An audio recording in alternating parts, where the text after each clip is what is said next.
Hello everyone, welcome back to my channel. अगर आप मेरे चैनल पे नए हैं तो चैनल को सब्सक्राइब कर दीजिए। आज मैं लिटिल मशरूम मांगा का हिंदी एक्सप्लेनेशन करूंगी।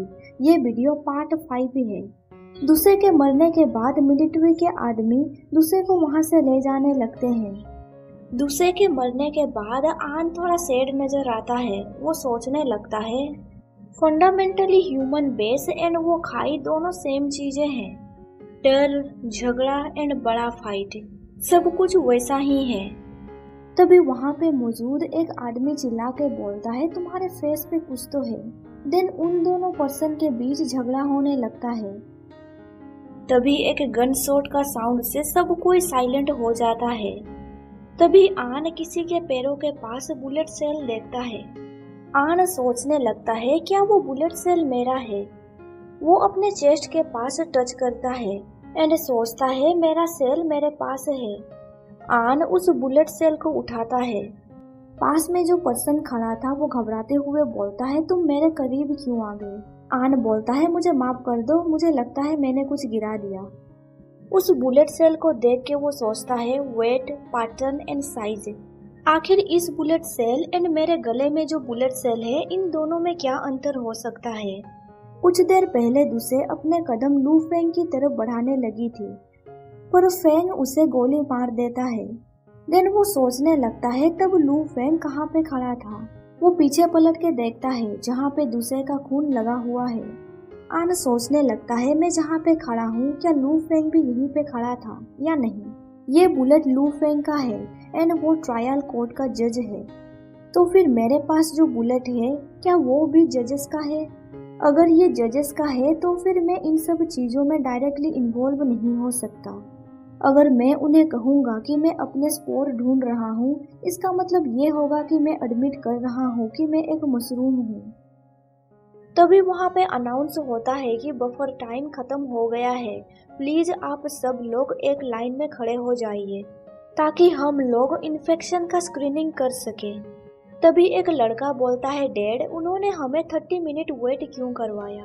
उसके डैड बोलते हैं, अगर कोई बग तुम्हें काट लेगा तो तुम तुरंत जान नहीं पाओगे तुम इन्फेक्टेड हो या नहीं।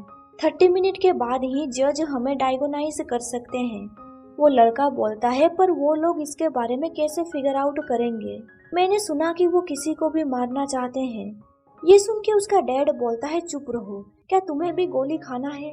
वहाँ पे मौजूद सारे लोग अपने जगह पे खड़े हो जाते हैं। देन वहाँ पे बुलेट चलने का साउंड सुनाई देता है।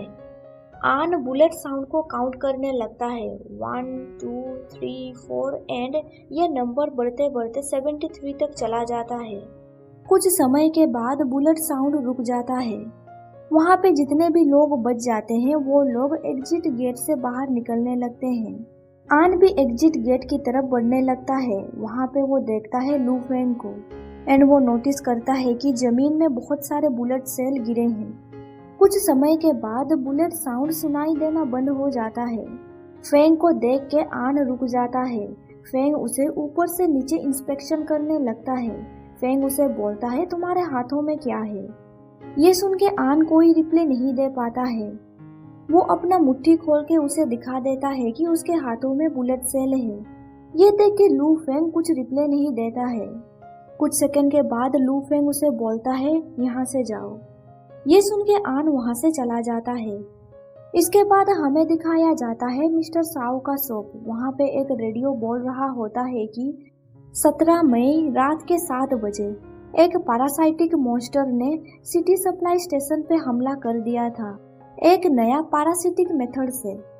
पर ट्रायल कोर्ट ने सब कुछ संभाल लिया, इसीलिए आप बेझिझक ट्रैवलिंग कर सकते हैं।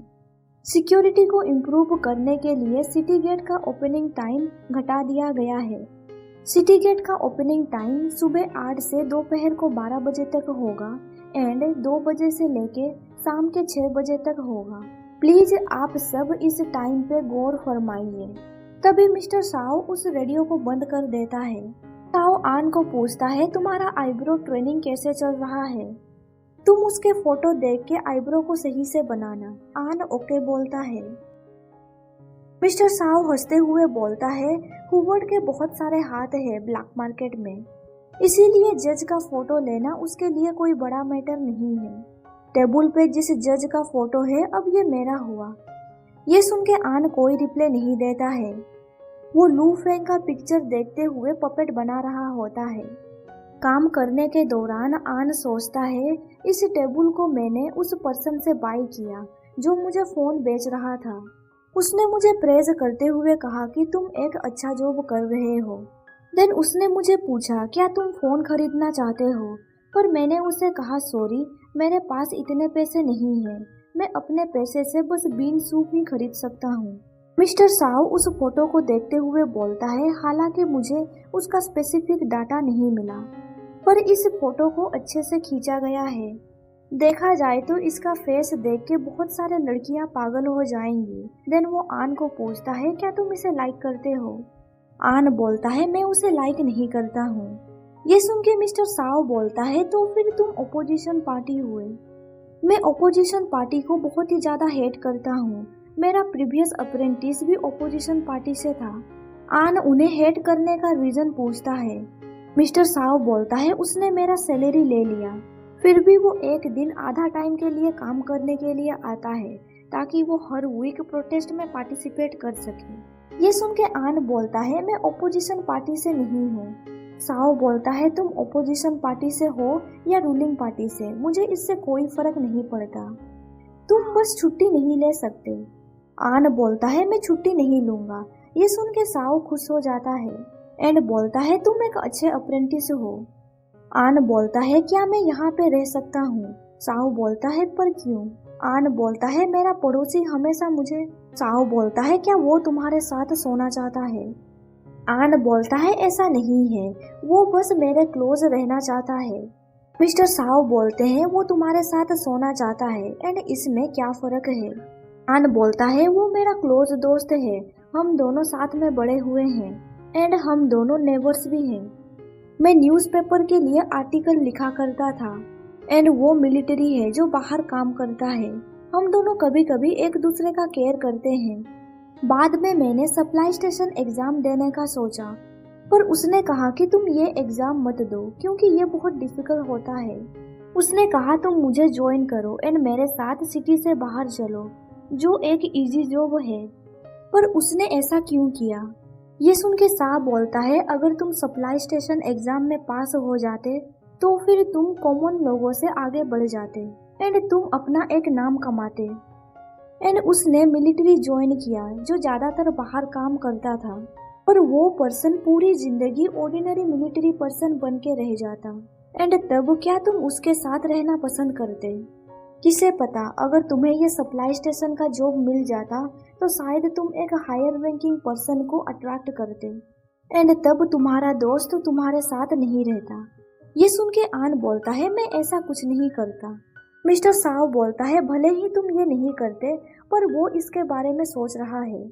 इस दुनिया में बहुत सारे अगली पीपुल रहते हैं, इसीलिए तुम्हें उन लोगों के साथ मिक्सअप नहीं होना है। ये सुन के आन सोचता है मिस्टर साव सच में एक अच्छे पर्सन है। वो मुझ जैसे यंग पीपुल को जिंदगी जीने का गाइडेंस दे रहे हैं। मिस्टर साव बोलता है तुम्हें 3rd फ्लोर पे अटेंशन देना होगा।